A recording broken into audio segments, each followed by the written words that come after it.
Saludos, muy buenos días. Mi nombre es Roger Salas. Yo soy estudiante de la carrera de Derecho de la Facultad de Ciencias Jurídicas y Políticas de la Universidad Yad Cambú y en este caso de la Cátedra Procedimientos Penales Especiales y Simulación de Audiencia.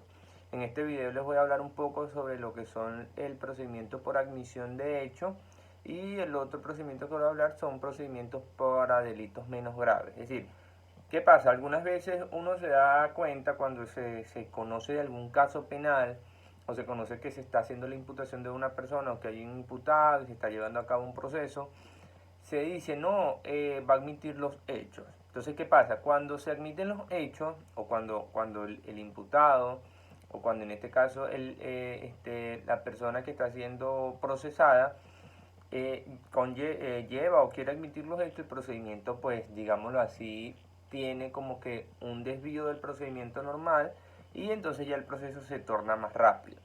¿Qué pasa? Cuando el procedimiento es por admisión de hecho, el procedimiento se inicia con que el alguacil anuncia la llegada al juez de la sala de audiencia, es decir, cuando se inicia, están en audiencia ya, el alguacil anuncia la llegada del juez de la audiencia, el juez ordena al secretario que identifique a las partes, bien, la parte, en este caso el acusado, identifica al Ministerio Público, en este caso sería el fiscal del Ministerio Público, y explica el motivo de la audiencia. Una vez pues que el juez inicia la audiencia, explicando las partes cómo se desarrollará la misma,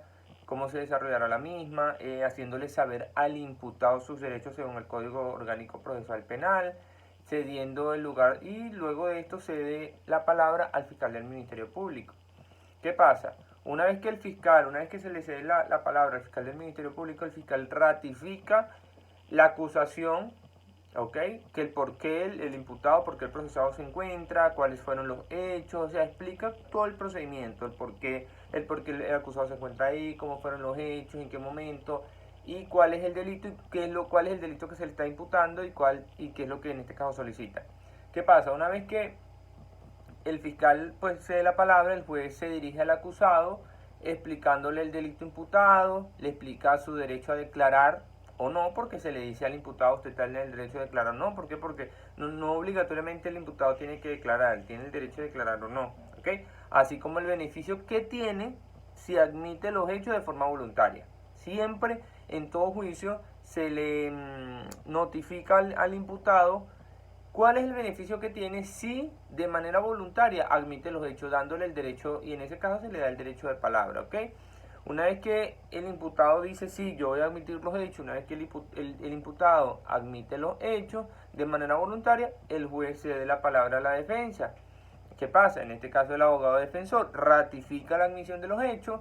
Una vez que ya la persona dijo sí, él cometió X delito, cometió el otro delito, una vez que eso, el juez cede la palabra a la defensa y este abogado, el abogado defensor, bien sea un abogado pues privado, un abogado público, un defensor público, ratifica, digámoslo así, la admisión hecha por su patrocinado y solicita al juez la pena por el delito con las rebajas y beneficios que establece el Código Orgánico Procesal Penal. Normalmente cuando una persona admite los hechos, se le dan beneficios. ¿Por qué? Porque así la ley lo establece. ¿Con beneficios en qué sentido?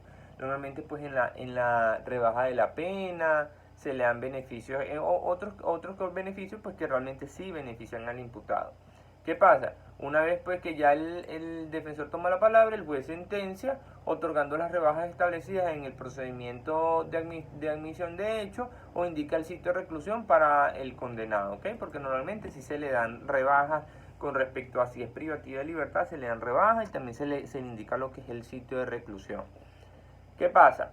Otro de los procedimientos que nosotros o que conocemos es el procedimiento, pues digámoslo así, realmente es un procedimiento especial, es un procedimiento para los delitos menos graves, ¿ok? Normalmente muchas personas dicen, ok, pero ¿cuál es este delito? ¿Cuáles son esos delitos menos graves? ¿Cómo identifico cuáles son los delitos menos graves? Es decir, hay un procedimiento para el juzgamiento de los delitos menos graves. ¿Qué pasa? Cuando se reformó cuando se reformó el Código Orgánico Procesal Penal en el 2012, se incluyó, digámoslo así, trajo consigo un procedimiento especial, que es el procedimiento para los delitos menos graves. ¿Cuál es este delito menos grave? Este procedimiento se tipifica en el artículo 354 y tal cual el artículo 354 establece de manera siguiente y citamos textualmente lo que dice: A los efectos de este procedimiento se extiende por delitos menos graves los delitos de acción pública previstos en la ley, cuyas penas en su límite máximo no excedan de 8 años de privación de libertad. Es decir, cuando un delito, cuando se está procesando, cuando se está llevando a cabo un procedimiento por un delito que la pena no conlleve más de 8 años de privación de libertad, se puede realizar como delitos menos graves, ¿ok? Sean el procedimiento por delitos menos graves. ¿Cómo se inicia? Bueno, el procedimiento comienza sin distinción, tal cual como el procedimiento ordinario, a través de una denuncia ante el órgano policial, ante la policía científica o ante el Ministerio Público a través de denuncia o querela. Por querela o por oficio, es declarar, se inicia la investigación y si el fiscal del Ministerio Público considera que existen elementos de convicción contra el investigado, solicitará una imputación formal y se realizará 48 horas después de que esto haya ocurrido, ¿ok? Una vez que se inicia la audiencia ante el Ministerio Público, formalmente se le informa al ciudadano el por qué está siendo investigado, por qué hechos tipificados en la ley. Claro, porque ¿qué pasa? Cuando se le notifica al imputado el por qué está siendo investigado, se le dice el por qué está siendo investigado y qué ley establece o dónde está tipificado, en qué parte de la ley eso o ese hecho como delito o ese hecho como hecho punible se le atribuye a la comisión del hecho punible como autor o partícipe, así como circunstancias de modo tiempo. O sea, se le explica todo al imputado, ¿ok? Y el por qué y todo eso. Una vez que el juez debe imponer las fórmulas alternativas es importante que en este caso el juez debe imponer las fórmulas alternativas a la prosecución del proceso, las cuales son la suspensión condicional del proceso, los acuerdos, también en este caso son medidas alternativas, ¿ok? La suspensión condicional del proceso y también el principio de oportunidad, ¿ok? Pero sin embargo son procedimientos. Por ejemplo, el principio de oportunidad se encuentra enmarcado en el artículo 357 del Código Orgánico Procesal Penal, que dice en el procedimiento los delitos menos graves, te cito textualmente, pero sus condiciones el mismo artículo remite al artículo 37 y dice en lo relativo a las normas del procedimiento ordinario y su finalidad es concentrar los recursos efectivos para investigar y sancionar el delito de mayor impacto y relevancia para la sociedad.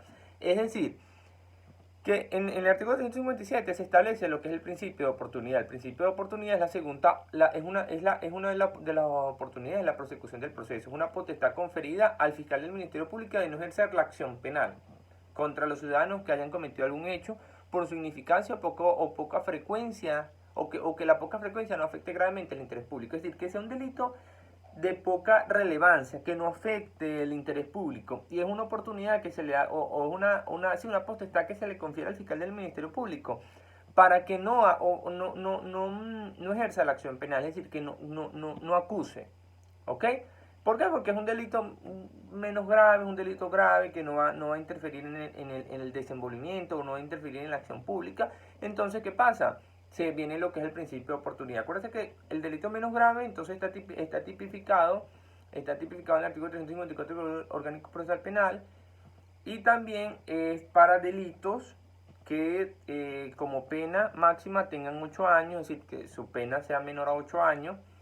Estos procedimientos pues tienen, digámoslo así, suspensión condicional del proceso. Una es la suspensión condicional del proceso, la otra es el principio de oportunidad, también establece en el artículo 357, artículo 37. Ese es el procedimiento para delitos menos graves, ¿ok? Se le puede conferir al juez digámoslo así, podemos decir la potestad conferida al juez de no ejercer la acción penal, de que el juez no ejerza la acción penal.